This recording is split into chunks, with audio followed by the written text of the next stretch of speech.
Spright is back. Hello guys and welcome back to another cold episode. On today's episode we are taking a look at JudeuYGO's Spright deck from Worlds. But we are adapting it specifically for Ranked. So let's real quick take a look at what we had from Jude, which was this, which is, as you can tell, pretty heavily designed to beat specifically Malice. Chaos Hunter, Meowls, and Imperial Iron Wall are all in here to basically stop the opponent from playing the game, right? At least in terms of Malice. We even have things like Unicorn in here that may seem a bit strange as well, due to the fact that they are sharing a card pool, right? So a lot of cards that may not make a whole lot of sense unless the shared card pool exists. And so, of course, we're going to adapt this and make sure that we are playing a deck that still works for Ranked. So here is what I have adapted. Basically what I did is I took the same cards and just swapped non-engine for non-engine. So we swapped Chaos Hunter for Lancia. I still think that is a worthwhile inclusion. However, Lancia is a little bit better just due to the fact that it does hit a few more things, but it actually hits Malice in particular actually better than Chaos Hunter. That may seem strange, but it genuinely does, right? Against Malice, you are able to just like Lancia the opponent more effectively, and it actually is pretty useful due to that fact, right? There's a lot more outs that Malice has to something like Chaos Hunter than they do to Lancia. So there you go. We're also playing Triple Tack, which may seem strange as well, but I traded out Triple Tack instead of the Imperial Iron Wall. Triple Tack, again, just generically good. It's very good in Spright because pretty much everything is useful for Spright, looking at the hand, drawing to, etc. Just very useful, extremely solid card, and due to the nature of the way that Spright works, a lot of times the opponent will have to interact during the main phase, which allows you to actually triple tack them, which is, again, pretty solid. And then on top of that, we are all playing 2 Called By as opposed to the 2 Meowls. Why? Because, yes, we could play the Meowls, but Called By is very, very useful, and it seems as though from Jude's team, the shared card was not Called By, but was in fact Fool Loss, which means that for them, they can't put Called By into every deck, so instead they're playing the Fool Loss in every deck. Makes sense? Makes sense. As for the rest of the deck, it is pretty simple. We all know what Swap Frog does for this deck. However, notably, we are not playing Almirage in the extra deck for the Swap Frog, which is a bit interesting, but it does make sense since we're only playing 2. Alongside that, we are, of course, playing the kind of brick for the deck in Ronin Totem. So, yeah, that's the small Swap Frog engine. We're also playing 2 Nimble Angler, which is great for the Swap Frog as well as for Sprint, so we're playing 2 of it. And specifically because Sprint has to send from deck, that's also why we're playing 2. You need to have it in deck, which is very nice. On top of that, we're playing the 3 Nimble Beaver, just a phenomenal normal summon. As for the other engine that we are playing besides Sprites, we are also playing the Millennium engine, which is very interesting, but I do think that it works very well. What does the Millennium engine specifically do? It does 2 things. One, it allows you to put enough bodies onto the field to facilitate any normal summon to do the full Spright combo, which is actually pretty useful. But on top of that, it also allows you to go into, of course, the Zombie Vampire, right?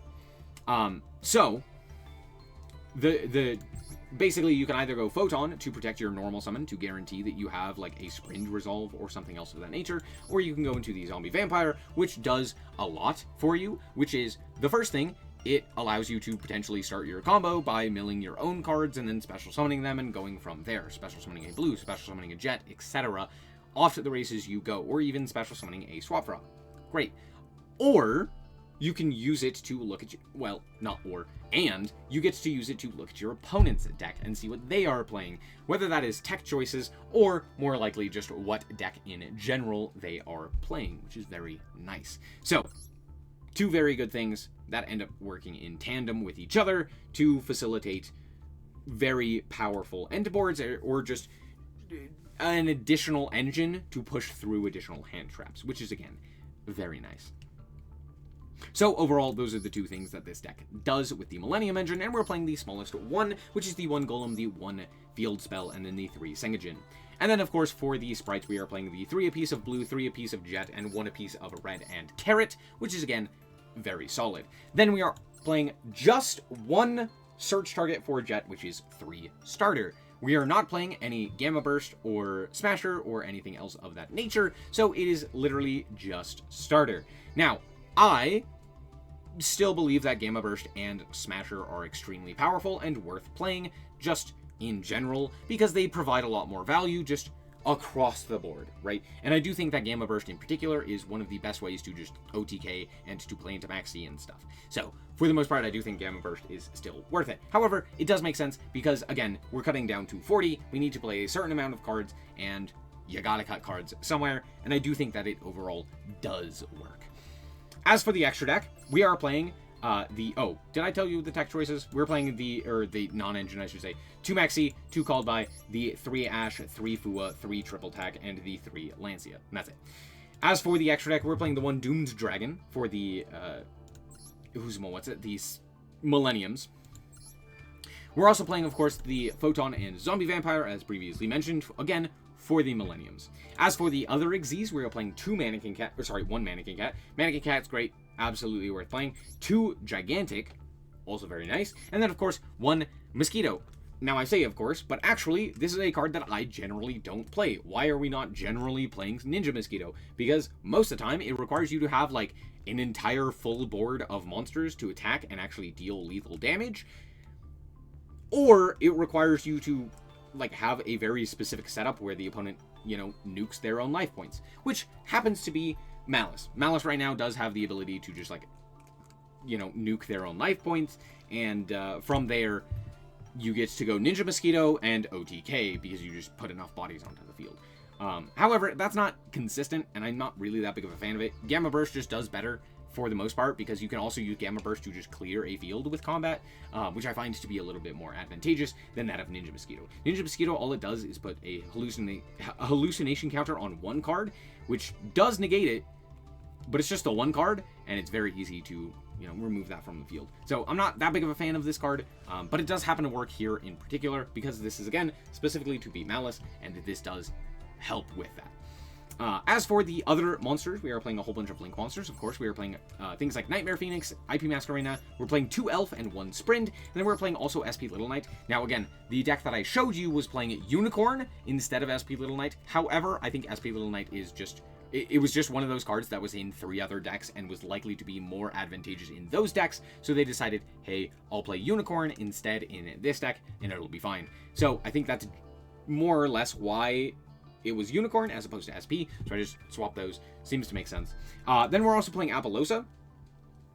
I guess, sure. Again, I prefer Axis Code Talker, but Apo's not terrible. And then we're also playing Philly. I don't like Philly. This should just be early, but alas, it's another way to OTK more effectively. It's not terrible, and it allows you to, like, attack twice with something like Ninja Mosquito, so it kind of works, but I still don't love it, right? So that's it for the deck. Let's hop into the replays and show you how this deck performs. Alrighty, here we are going second because my opponent has decided to go first. Now, first and foremost, I must say, of course, we are playing against Malice. Why would we not be playing against Malice? But second of all, I just have to say this now. My opponents are not world champion level players. They are not world class players who have been invited to the world championship. So this may not be indicative of what your opponents may look like, but at the very least, it is indicative of what most Malice players end up playing. So let's just see what my opponent can do. The reason I stay in this game, even though I only have the Ash Blossom, is because the rest of our hand is really, really solid. Swap Frog being able to pitch Nimble Angler here allows us to chain block it as well, which means even this Apo isn't going to prevent us from putting just a shit ton of guys onto the board. On top of that, we have this Engine for follow-up as well, and we even have a Spright in order to facilitate additional copies of Sprites, which is very nice. My opponent's going to go to the White Binder here. So far, this is pretty standard Malice combo here.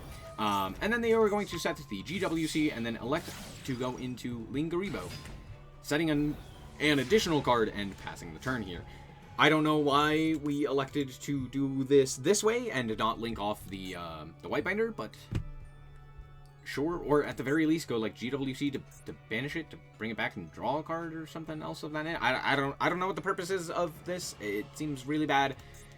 But alas, let's see what we can accomplish here. We draw a Golem, which is, again, not terrible, but we're going to start off here with the Swap Frog. Swap Frog is going to chain block our Nimble Angler. So basically, unless the set card is called by, which we know the 2 set cards are GWC and the Malice Quick Play, the Malice in the Mirror, most likely this card is going to resolve. So Angler is going to come out, and we're going to summon out the two Nimble Beavers. Now I'm going to bounce Beaver here, but if you don't know, Swap Frog has the ability to bounce a card from field to hand in order to give it an additional normal summon for frogs. However, it bounces for cost, which means we can just bounce back the Beaver and then normal summon it later, which is, again, pretty good. Anyway, my opponent is going to decide to now activate the GWC, which is very funny because now I get to target one of their monsters and go, yo! And I get a guy for free, which is very cool. So they're going to go for the red ransom here, which is cute because that allows them to grab a Malice in the underground. But that's fine because I get to grab blue. Yeah, we're just going to grab blue. Of course, they're going to negate that, but thank you for allowing me to do this. If you're wondering why we go into Mannequin Cat, it's because I knew they had the GWC, and also this is just very good. I could have also targeted, again, the Apo here and potentially gone Lancia, but alas, I think the blue is maybe better here? I don't know. Lancia might have been better there, but it's fine. We're going to go for the Jet here. They're going to Ash. Of course, they have the Ash in hand. Why would they not? So, there's that. But alas, we can go from here immediately into Golem. Wait, why are we going Golem? Because we saw them set the MTP, and I know that they're going to bite into the Golem. So, yeah. They're going to bite and banish Golem. Before I even activate the effect, by the way, they elect not to, like, have me burn for 2,000. But alas, that's fine. Because now we get to go for the Sengajin. We're going to special summon out the Sengajin here, and we are going to search out a Sengajin. Hip hip hooray, out comes Droll. Guess what? Droll actually doesn't matter here. It may seem strange, but like, yeah, Droll just doesn't matter against Spright. Anyway, out comes Gigantes. We're going to activate the effect of the Gigantes, which of course is going to be negated by the Malice in the Mirror, because that's what they've been holding this for this entire time, which again, is fine. It doesn't actually accomplish anything here, because we still haven't normal summoned. Yes, we still haven't normal summoned. We get a normal summon out the Beaver here. Yeah, that's like the power of Swap Frog with Angler here. It's crazy how much just advantage you get here. We're going to summon out the Angler here. Now, this is actually pretty important. It's something I want to specifically keep in mind, is that Nimble Beaver is a phenomenal normal summon, because even top decking it, it does full Spright combo by itself if you still have a target in deck or grave. So, most of the time you want to use the Angler, because Angler specifically has to be sent from hand or deck to grave in order to special summon the Anglers from deck. Which means it's not actually on field, unlike Beaver. So for the most part, you want Beaver, and you're only playing the one Angler as a, like, you're like playing the two Anglers as like bricks, basically. But out comes the Ninja Mosquito, and at this point we have enough bodies on field, as well as my opponent is low enough, in order for us to just attack into one of their Malice monsters that they have on field, and just OTK them. On top of that, we also have the Millennium guy into Apo, which does kill them as well. So, well played from my opponent. Alrighty, so here we are going first, and let's see what we... Wow, whoa, okay, yeah, never mind, I lied to you. We're actually not going first, we're going third. We're going to pass the turn here, because, dear Lanta, what is this hand? My opponent is actually going to just set 2 and pass. Okay, well, at the very least, we did draw the Beaver here, so I'm going to start off here by getting owned by the call, by Mexi. It's fine, we have the call by, it's fine, it's fine, it's fine, it's fine, we just get a normal summon Beaver here into Imperm, and then immediately die, right? You know it's Imperm. You know it's Imperm or Ash or something else of that nature. So we're going to normal summon the Beaver here. We're going to... Okay, we're going to go into Gigante. Yeah, no, that's... yeah, that's what I expected. We're going to... Yeah. Sure. Also, if you're wondering why specifically Gigantes, as opposed to, like, oh, why not summon another Beaver and go for Sprint and Sprint the Angler? The simple answer is, if we go normal Beaver, summon Beaver, not only does that turn off this Angler from being useful, it also doesn't necessarily allow us to top deck more Beavers and, you know, use the better normal summon of Beaver to our advantage. And even if we were to send Angler from deck to summon the third one, we'd still have to go Gigantes. We'd still have to go Gigantic Spright and do the combo from there, because Sprint specifically needs to go into Gigantic, otherwise he's just locked in the extra monster zone. So for the most part, of course, we're just going to go for Gigantic. Anyway, we're just going to pass the turn there and hope and pray that this Lancia carries us. And, yep. Love to see it. They do get to then set the dimensional barrier off of... what? Sure. Okay, for sure. Anyway, we're going to draw for turn, and it's another beaver, which is actually pretty good. We're going to go, of course, and just immediately get negated by this guy. That's fine. We're going to go... You're telling me you had another ad? And you're just... Oh, okay. Well, at the very least, we can go for SP Little Knight here and just banish. Then they're going to... Well, can't really do anything about that. Now can I? Except for the fact that I'm lying to you, because they decided to go Dormouse as opposed to going something that actually does anything, or more specifically, it seems as though they don't really have anything here. So we're going to banish the Dormouse here, and now they go for the White Rabbit into the GWC, and then they link off into Lingaribo, and we just get to put our cards back. This seems very strange, but yeah, there's not really anything that they can do unless they have another name in hand. Then they could have gone like Chessy Cat or something else of that nature and banished from there. But yeah, the Malison Underground or the the Gold Sark is susceptible to SP Little Knight unless they have some sort of additional extender. And there we go. So we're gonna go for the Swap Frog here, and we're actually going to chain block the Swap Frog with Nimble Angler here. This is a choice that I'm sure you're curious about. Here's the thing.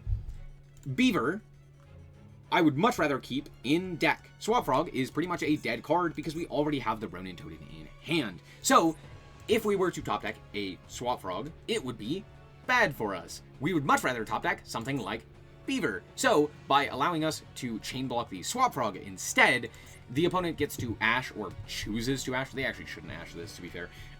They choose to Ash the Nimble Angler, which means that the Beaver is still in deck, which we can then use to normal summon and give us an additional 2 bodies. So, yeah, that's why we do that there. Anyway, we do still just get to go for the Gigantic, and they're going to do some things here, but none of it matters. They're going to go TB, they're going to activate the effect of the TB, yada yada, coolio, they're going to put a bunch of bodies onto the field, but I just get to do the full Spright combo from this point, and we get to go for the blue into Jet, and Jet into Special Summon, and we get to grab the starter. Yeah, it's just started. Anyway, but at that point, the game is pretty much over. We can literally walk into the entire field, clear the entire field, and end on an additional form of negation with the Spright starter into either carrot or red. I would most likely grab red there because we could just banish, or we could just negate whatever activates and banish, and we're off to the races there, and they can't really do anything. So, good game.